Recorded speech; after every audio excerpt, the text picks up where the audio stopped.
네, 4월 7일 장윤선의 취재 편의점 시작하겠습니다.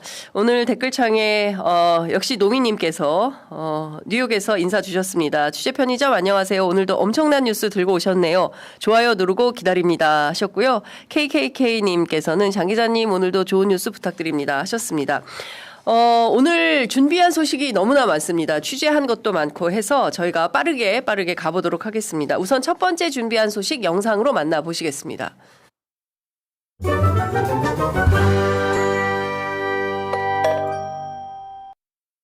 지난주에 있었던 일 때문에 그 관심이 국민 여러분들하고 기자 여러분들의 관심이 높아서 사건을 담당하고 있는 제가 직접 여러분께 말씀드리는 게 좋겠다고 생각해서 오늘 이 자리에 나왔습니다. 26년 3월 초순경에 쌍방울 대북송금 사건 관련해서 윤석열 정부 대통령실의 개입 시도를 확인한 바 있습니다. 이에 따라 2026년 3월 하순 서울고검 인권침해 TF에 사건 이첩을 요청한 것입니다. 이 점과 관련해서 강조하고 싶은 것은 종합특검은 현재 진행되고 있는 조작수사, 조작기소, 국정조사, 해당 사건 모두를 수사 대상으로 보고 있는 것이 아니라 그 중에서 윤석열에 대한 보고의 단서가 확인된 경우에 수사 대상 여부를 판단합니다. 이 점을 말씀드리는 것은 많은 조작 수사 기소 의혹 사건들 중에서 유독 대북송금 사건을 종합특검이 이첩받은 이유가 무엇일지에 대해서 명확한 답변을 드리는 것입니다. 네, 권영빈 2차 종합특검팀 특검보가 어제 열린 그 정례 언론 브리핑을 통해서 지난달 초 쌍방울 대북송금 사건과 관련해서 윤석열 대통령실의 개입 시도를 확인했다라고 밝혔습니다. 특검법에 따라서 서울고검에 이 사건 이첩을 요구했고 이 사건을 넘겨받아서 현재 수사 중에 있다라고 밝혔는데요. 무엇보다 종합특검팀은 이 사건을 국가 권력에 의한 초대형 국정농단 의심 사건으로 보고 있다라고 규정을 했습니다. 특검팀은 현재 진행 중인 검찰의 조작기소 국정조사 관련 사건 가운데 윤석열 전 대통령에 대한 보고의 단서가 확인된 경우, 그러니까 직접 내란숙의 윤석열에게 보고한 사건, 그런 단서가 확인된 경우, 그리고 수사 대상 이럴 경우에 수사 대상 여부를 판단하고 있다라고 밝히면서 특검팀의 수사 대상 역시 일종의 이제 쌍방울 등 특정 사기업이나 연어 술 파티 의혹이 아니라 수사기관 오남용 등 국정농단이라고 명토박아서 설명을 했습니다. 종합특검법에 따르면 특검팀은 윤석열과 김건희가 본인 또는 타인의 사건 관련 수사 상황을 보고받고 수사 및 공소 제기 절차 관련 적법 절차를 위반한 사건을 수사 대상으로 명시하고 있기 때문에 이에 부합하면 이것은 2차 종합특검팀 수사 대상에 해당된다는 것입니다. 그러니까 쌍방울이라든가 아니면 연어회 술파티 사건 이런 단건이 아니라 실제로 권력이 그러니까 당시 내란숙의 윤석열 또는 김건희 씨가 이 사건 관계를 보고받고 한 흔적이 있다면 이것은 명백히 특검팀의 수사 대상이 된다. 이렇게 규정을 한 것입니다. 이것은 뭐 법에 명징하게 나와 있는 사건이기도 합니다. 종합특검팀이 서울고검으로부터 이 사건을 이첩받고 수사에 착수한 후에 이 사건이 특검팀 수사 범위에 해당이 되는 거냐 마는 거냐 이러저러한 논란이 제법 있는 상황인데요.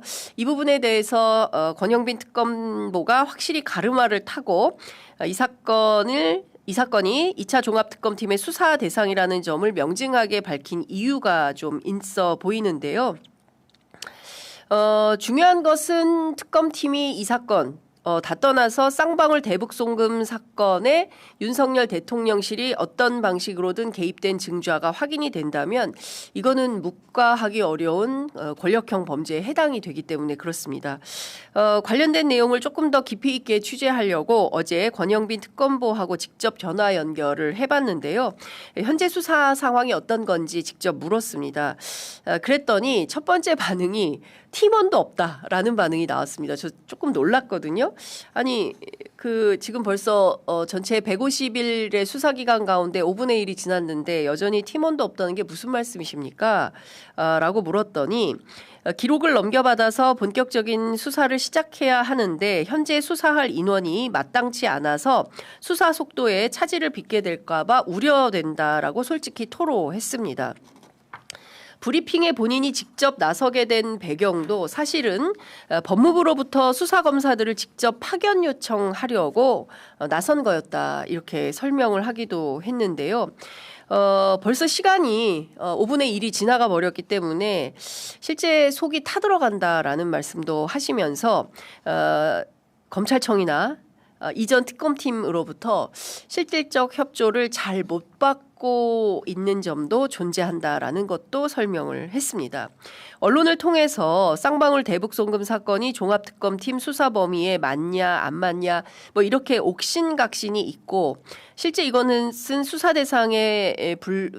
대상이 분명함에도 불구하고 마치 종합특검팀의 흠집내기를 하고 있는 것 같아서 이 사건 수사를 종합특검팀이 받아서 하게 된 이유를 직접 브리핑하고 마치 어떤 일에 휘둘려서 진행하고 있는 것처럼 보이는데 그것이 절대 아니라는 점을 분명히 밝히고 싶었다라고 전하기도 했습니다. 그래서 구체적으로 어떤 증거가 나온 것이냐, 윤석열 대통령실에서 직접 개입한 단서가 무엇인지 구체적으로 물었는데요. 그 부분은 현재 수사 상황이기 때문에 구체적으로 말씀드리기는 곤란하다라는 점을 밝혔습니다. 무엇보다 권 특검보는 이 점을 좀 저희 취재팀에 강조를 했는데요. 2차 특검팀은 감찰하는 데가 아니라 수사하는 곳이다. 그럼에도 자꾸 수사 범위에 맞냐 안 맞냐 이런 내용을 흘리는 대검은 상도이에 벗어난 것 아닌가라고 반문하기도 했습니다. 일단 수사가 시작됐기 때문에 수사 범위 운운하며 따지는 것도 의미 없는 일이다라고 밝히면서 차라리 브리핑을 통해서 깔끔하게 이 내용을 공개하고 가는 편이 낫겠다 싶어서 마이크 앞에 서게 됐다고도 설명을 들었습니다. 실제 어떤 정도의 파견 검사가 필요한지 본인이 직접 밝히기도 했는데요. 그 내용 잠깐 들어보겠습니다. 종합특검은 국가 권력에 의한 초대형 국정농단 의심 사건의 신속하고 공정한 수사를 위해 법무부에 검사 파견을 요청했습니다. 수사 인력을 보강하고 신속하게 수사를 진행할 예정입니다. 수사 인력 보강은 이 사건 성패에 매우 큰 영향을 미칠 것입니다.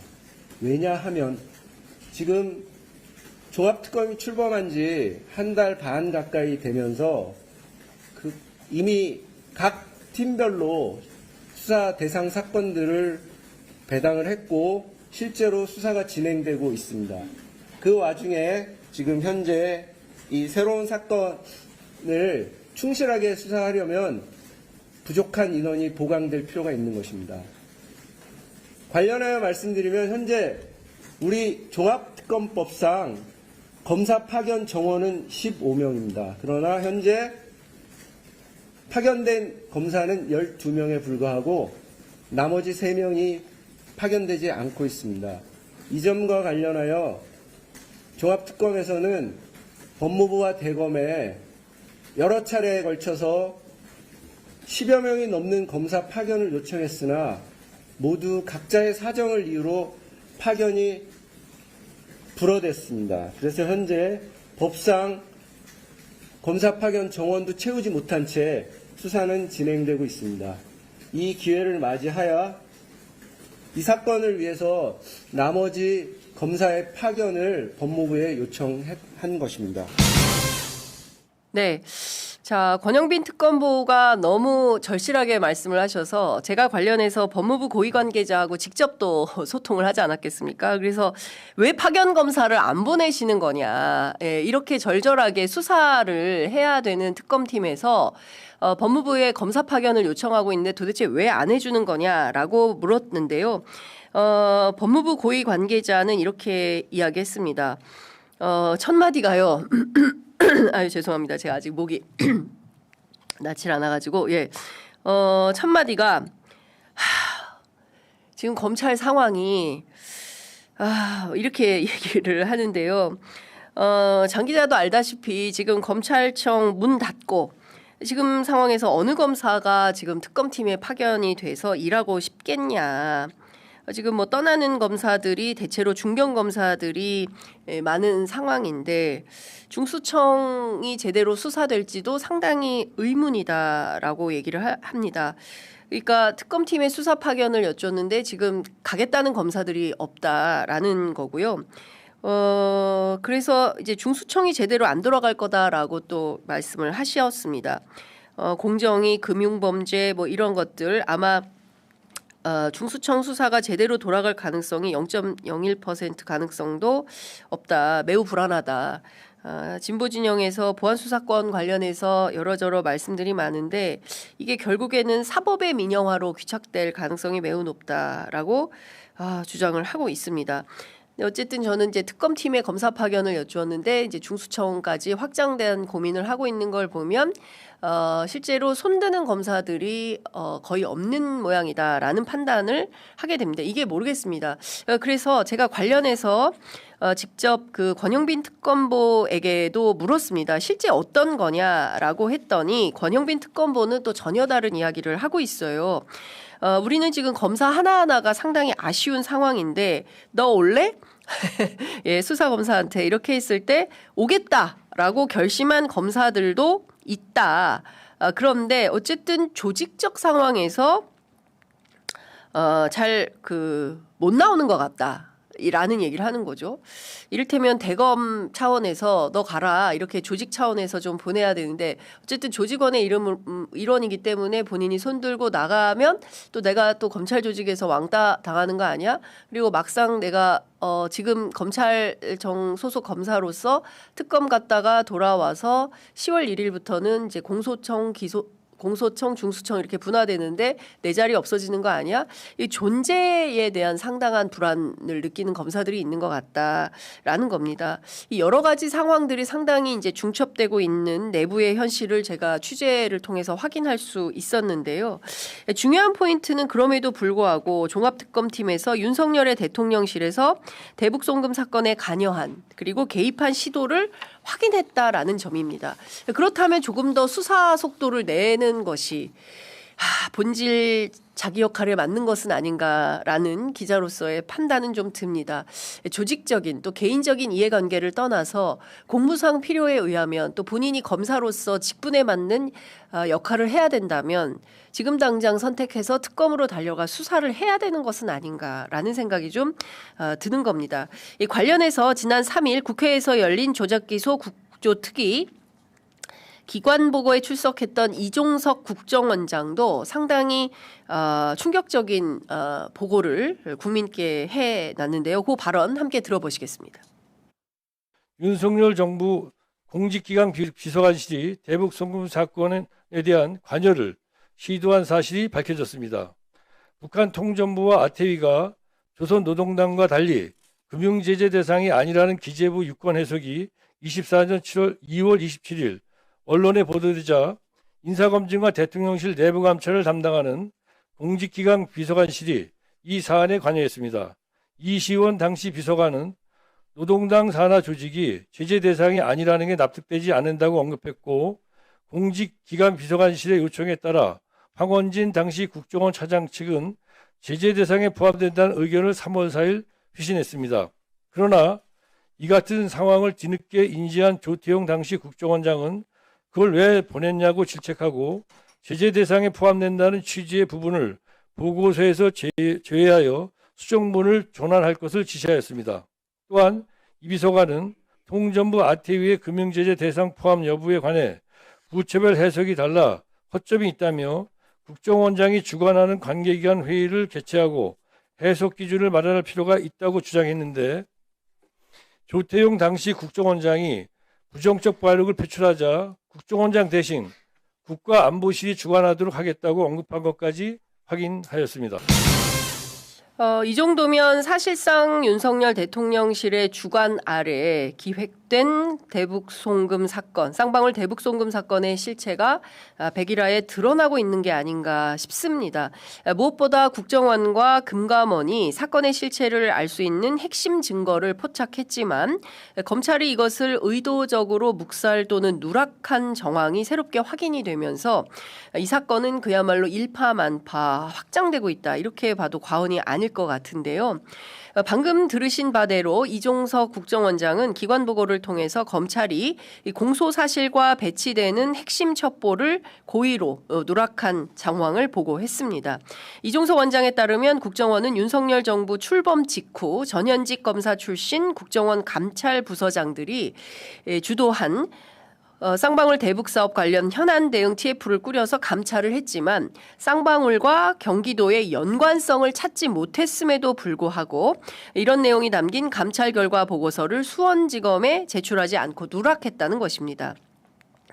특히 국정원 감찰부서장으로 파견됐던 유모 부장검사는 국정원 현안 대응 TF가 생산한 무려 66건의 문건 가운데 검찰의 압수수색 형식을 통해서 13건만 제출해서 의도적으로 문건을 제출하지 않은 것 아니냐라는 의심을 사게 되기도 하는 건데요.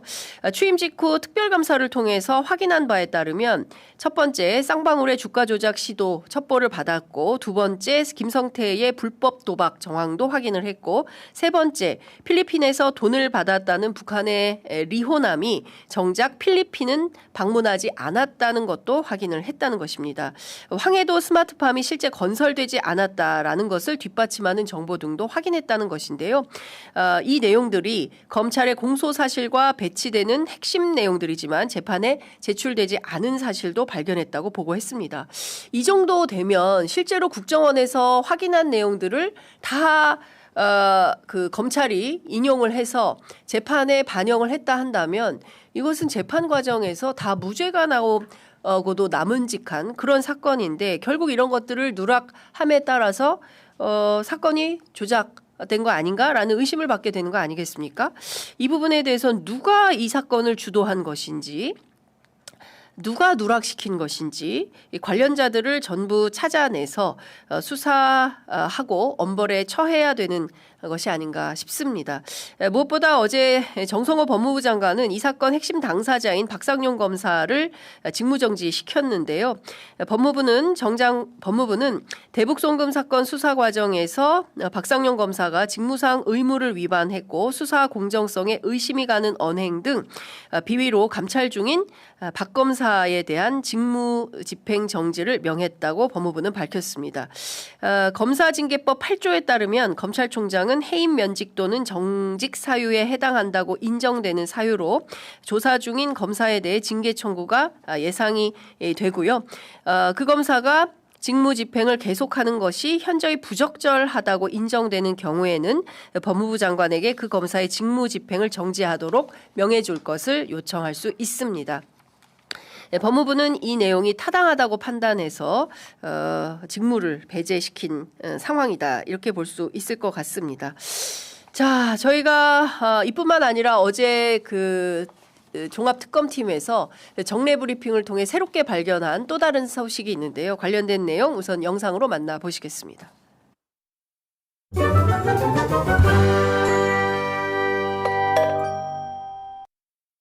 예를 들면 공익적인 문제다. 그죠? 이것을 국민들한테 알려서 이 영분이라는 김건희 씨가 이러한 사실이 있다라는 것을 알려야 된다는 기자로서의 공익성들이 발휘된 거라고 봐야 돼. 어떤 대목에서 그런 건가 좀 설명해 주시면 좋겠어요. 아이고 침 선물도 보내주시고 그래서 아니 이거 자꾸 왜 세우세요? 아이고 그냥 뭐 다음부터는 뭐 못해도 이번 진짜 이런 거 정말 하지 마세요. 예예. 네. 앞쪽에 있는 게 빠졌는데 자, 2차 종합특검 특검팀은 김건희 씨가 청와대에서 용산으로 관저 이전 작업을 진행 중이던 2022년 4월에서 8월 사이에 한 패션 업체로부터 디올 의류 등을 수수한 혐의를 포착하고 어제 해당 업체 대표 사무실과 주거지를 압수수색했다고 밝혔습니다. MBC 보도에 따르면 압수수색 영장에는 피의자 김건희 씨의 알선 수재 혐의가 적힌 것으로 파악된다고 보도했는데요. 특검팀은 김건희 씨가 디올 관련 제품을 수수한 시점이 관저 이전 시기와 겹치는 점을 포착해서 관저 공사를 맡은 21g과의 연관성 그리고 대가성 여부 등을 확인 중에 있다고 밝혔습니다. 지금까지 김건희 씨가 받은 뇌물 다 검명하기가 어려울 정도로 많지 않습니까? 통일교, 서희건설, 김상민 검사, 또 국민의힘의 김기현 전 대표 부인, 그리고 이배용 씨, 또 로봇계 사업자 서성빈, 디올, 샤넬, 그라프, 반클리프, 아펠, 바쉐론, 콘스탄틴, 로저 비비의 티파니, 뭐 온갖 명품을 받아 챙긴 혐의로 현재 재판 중에 있는 사람인데요. 이뿐만 아니라 또 새로운 사실이 나온 겁니다. 실제로 이 패션 업체가 어디냐, 그리고 왜 그 관저 공사를 함에 있어서 이 패션 업체가 김건희 씨한테 이런 뇌물에 해당하는 사실상 무슨 물론 영장에는 알선 수재라고 적혀 있다고는 합니다만 도대체 이걸 왜 받은 것인지 관련해서 특검팀에 문의를 했는데요.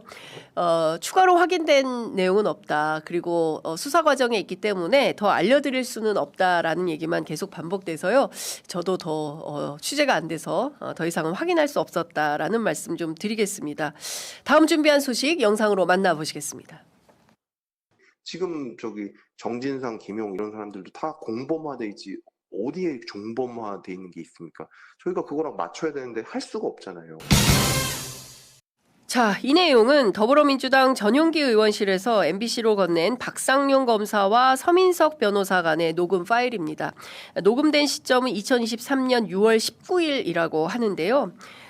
너무 여러 가지 녹음 파일, 저희가 최초에 말씀드린 대로 최소 10개 이상의 파일이 된다라고 말씀을 드렸는데 오늘 아침 라디오에 출연한 그 박상용 검사에 따르면 수십 차례 전화 통화를 했다는 겁니다. 서민석 변호사하고. 그러면은 10 곱하기 수십 해야 되니까 최소한 뭐 가늠하기 어려운 양의 녹음 파일이 있겠다 싶습니다. 이거는 뭐 잘게 쪼개서 다 어느 정도의 분량으로 만드느냐에 따라서 달라질 수도 있겠다 싶은데요. 제가 어제 간밤에 전용기 의원을 통해서 확인한 바에 따르면 6월 거는 거의 다 공개가 되긴 했지만 5월치 것은 전체 공개가 거의 안 된 상태다라고 합니다. 지금 보면 5월 25일, 6월 19일 이제 두 개의 날짜가 있는데 이 밖에도 여전히 공개되지 않는 녹음 파일들이 상당히 많이 존재하는 걸로 보입니다. 오늘 이제 국조특위가 열리게 되는데요. 국조특위를 통해서도 더 많은 파일들이 공개되지 않을까 싶고요. 오늘도 많은 내용이 추가로 공개될 걸로 보입니다. 앞서 들으신 대로 박상용 검사는 지금 거기 정진상, 김용 이런 사람들도 다 공범화돼 있지 어디 종범화돼 있는 게 있습니까? 저희가 그거랑 맞춰야 되는데 할 수가 없잖아요. 여기서 중요한 워딩은 밑줄 쫙은 맞춰야. 뭘 맞춘다는 겁니까?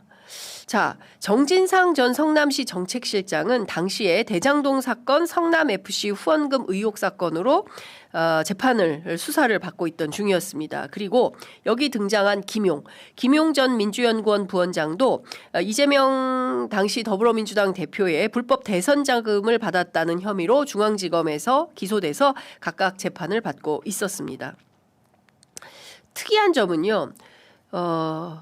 이 박상용 검사는 수원지검에서 쌍방울 대북송금 사건을 수사하던 수사검사입니다.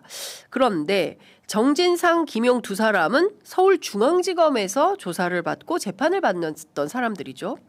그런데 수원지검 검사가 중앙지검의 사건들을 일일이 거론하면서 맞춰야 한다라는 말을 하는 겁니다. 뭘 맞춰야 한다는 걸까요?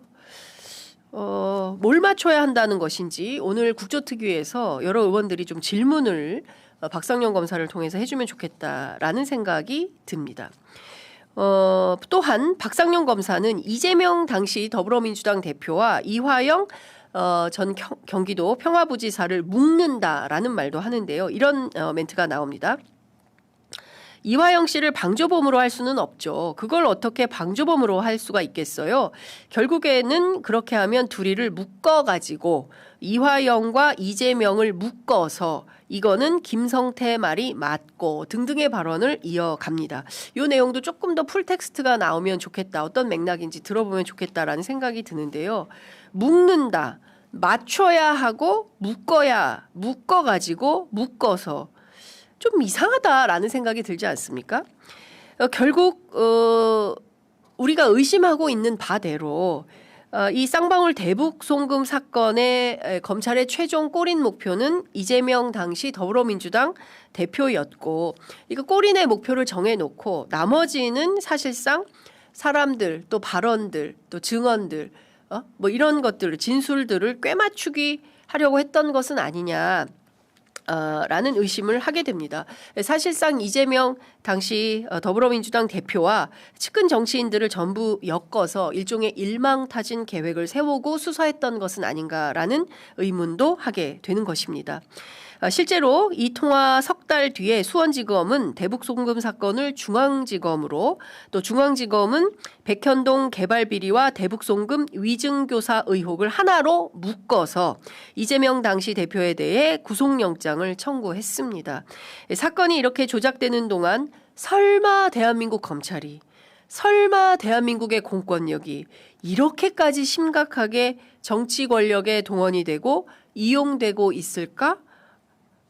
그러진 않을 거야 라고 했는데요. 그것이 전부 사실로 드러나고 있는 상황이 아닌가 싶습니다. 자, 요 내용은 잠시 후에 김광민 변호사와 함께 조금 더 깊이 있게 짚어보도록 하고요. 자, 다음 준비한 소식 영상으로 만나보시겠습니다.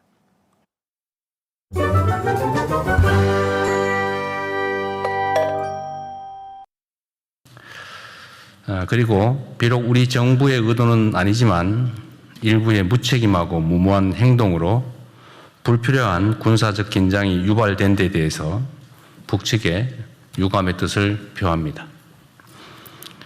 관계부처는 유사 사례가 재발하지 않도록 즉각적인 제도 개선과 함께 당장 집행 가능한 조치를 신속하게 취해 주시기 바랍니다. 세계 각지의 분쟁으로 공동의 규칙과 호혜에 기반한 국제 질서가 크게 흔들리고 있습니다. 이런 시기일수록 한반도의 평화와 안정이 무엇보다 중요하고 또 이를 책임져야 할 주체는 바로 우리 자신들임을 명확하게 인지해야 되겠습니다. 냉혹한 국제 질서 변화를 예의주시하면서 한반도 평화를 위해 보다 책임 있는 행동이 필요한 때입니다.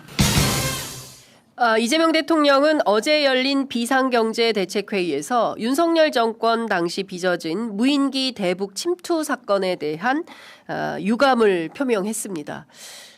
당일에 바로 당일에 북한으로부터 성명이 나왔는데요. 바로 북한의 김여정 노동당 총무부장의 성명이 나온 것입니다. 대단히 다행스럽고 스스로를 위한 현명한 처사다 이렇게 밝혔는데요.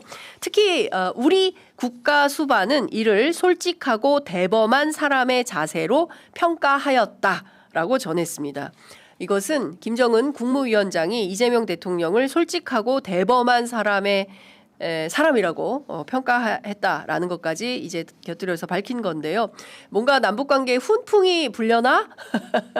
예, 뭔가 새로운 기운이 돋는 건가?라는 자 봄에 벚꽃 향기와 함께 봄바람이 남북관계에 부는 것은 아닌가라는 생각을 하게 됩니다. 그럼에도 불구하고 김여정 총무부장은 조선민주주의 인민공화국에 대한 무모한 모든 도발 행위를 중지할 것과 함께 그 어떤 접촉 시도도 단념해야 한다라고 요구하기도 했습니다. 관련된 내용은 잠시 후에 국회 정보위 여당 의원이신 더불어민주당 윤건영 의원님과 함께 상세히 짚어보도록 하겠습니다. 자, 마지막으로 저희가 어제 단독 보도한 내용 있죠. AS 단독 보내드리도록 하겠습니다.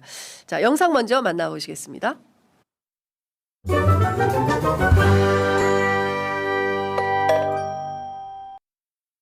그러니까요. 하정우 수석은 뭐 어쨌든 굉장히 중요한 역할을 하고 있어서 AI 미래 기획 수석이잖아요. 맞습니다. 굉장히 중요한 역할을 하고 있어서 예. 나올 수 있겠느냐 이런 염려들을 많이 하는데 예. 전재부장은 러브콜 몇 번 했고 예. 본인도 청와대 아닌 다른 곳에서 뭐 역할이 있다면 예. 국회도 역할이 있겠죠. 뭐 그런 예. 쪽에 그쵸. 인공지능 예. 쪽에 뭐 그런 입법도 예. 본인이 더 잘 알 테니까. 예. 그래서 어제 오늘 기류가 좀 바뀐 것 같아요. 하정우 수석이 올 가능성이 높다고 나 현장에서. 진짜요? 이야기하고 있어요. 오. 나도 충분히 그럴 수 있겠더라고요. 네, 어제 저희 프로그램에 출연한 김두관 전 의원이 하정우 청와대 AI 수석의 부산 북갑 출마 가능성이 요 며칠 사이에 매우 높아졌다. 네, 사실상 출마에 무게를 싣고 말씀을 하셨는데요. 또 기자들의 특성이 이런 얘기가 나오면 또 추가 확인을 해야 됩니다. 그래서 제가 어제 세게 취재를 했어요. 그랬더니 새로운 팩트가 여러 가지가 좀 확인이 돼서 여러분들께 이 소식은 전해드려야 될 것 같아서 저희가 AS 단독, 단독 AS 해드리려고 합니다. 어제 제가 청와대 고위 관계자를 통해서 직접 확인한 바입니다. 공식적인 피지는 하정우 수석에 대하여 더불어민주당으로부터 그러한 요구, 그러니까 출마 요구가 있는 것은 사실이다. 그러나 아직 결정된 것은 없다. 이게 이제 공식적인 피지입니다. 그런데 제가 어제 당과 청와대를 두루 취재해 봤더니 이 김두관 의원의 발언에 상당히 무게가 실리는 점을 확인할 수 있었는데요. 일단 청와대 고위 관계자는 나는 오케이다. 예, 하정우 수석의 출마 나는 오케이일세 이렇게 얘기를 하고 있고요. 중요한 것은 아직 그 인사권자인 그분께 여기에서 제가 큰 말씀은 드리지 않겠습니다. 인사권자인 그분께 아직 보고 드리지는 못했고 실제 원하실지도 모르겠다. 이번이 처음은 아닌 것 같은데 처음에는 단칼에 자르셨다. 이런 얘기가 나옵니다. 더불어민주당 고위 관계자하고도 직접 소통을 해서 취재를 했습니다. 이런 발언을 합니다. 재보선 라인업을 볼 때 김남준, 하정우 투톱만한 분들이 없다. 젊고 유능한 그리고 국민들에게 소구할 만한 새로운 후보는 민주당이 볼 때 이번 재보선에서는 김남준, 하정우 투톱이 제일 좋다. 이런 얘기를 합니다. 거명하기는 곤란하지만 현재 오르내리는 분들 대체로 올드보이들이다. 매우 걱정이 된다. 좀 신상을 내놔야 되는데 그게 조금 걱정이 된다라고 당 고위 관계자가 전했습니다. 그렇다면 하정우 수석 본인은 어떤 입장일까요? 제가 직접 취재를 했는데요. 여전히 본인은 NCND 입장인 것 같습니다. 제가 자세한 내용을 다 전하기는 조금 어렵다는 점 저도 하나하나 말씀드리도록 하겠습니다. 큰 틀에서 정리해보면 출마할 것 같습니다. 네, 하정우 수석은 부산 북갑에 이번에 출마할 걸로 보입니다. 재미있는 점은요, 선배 형님들이, 네, 선배 형님들이 하정우 수석을 엄청나게 아끼더군요. 엄청나게 아끼고, 엄청나게 밀어주고, 땡겨주고, 하고 있더라라는 분위기를 확인할 수 있었습니다. 전재수 형님 손잡고, 동네 벽보 한번 붙이는 겁니까? 네, 하정우 수석께 또 저희가 출연 요청드려서 직접 현장에서 말씀을 들어보도록 하겠습니다. 자, 오늘 준비한 소식은 여기까지 하겠습니다.